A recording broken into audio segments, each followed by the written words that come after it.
Guys, আমি এই যে ফ্রেশ হয়ে চলে এসেছি, দিয়ে ব্রাশ ফ্রেশ করলাম, ফ্রেশ হলাম, দিয়ে জল টল খেয়ে এখন আমি এই যে চা নিয়ে বসে গেছি।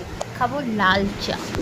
লাল চা কারা কারা লাল চা খাও কাকা, কারা কারা দুধ চা খাও আমাকে একটু কমেন্টে বলো। ওই মা গো, আমি আবার চা খেতে বসলে না একটা দুটো বিস্কুটে আবার পোষায় না, আমি ওই জন্য বিস্কুটের কৌটো নিয়ে বসে পড়ি। দিয়ে যতক্ষণ না পেট ভরে ততক্ষণ আমি বিস্কুট খেতেই থাকি। কারা কারা আমার মতো এরকম করো তোমরা কমেন্টে জানিও কিন্তু।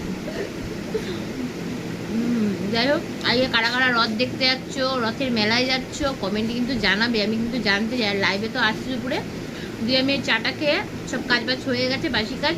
চাটা খেয়ে এখন আমি ব্লগ এডিট করতে বসবো, কারণ ব্লগ আমার দুটো করে রেখেছি, ব্লগগুলো এখনো পোস্ট করা হয়নি, এডিট করা হয়নি।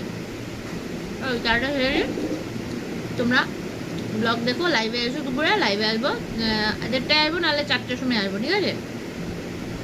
চলো।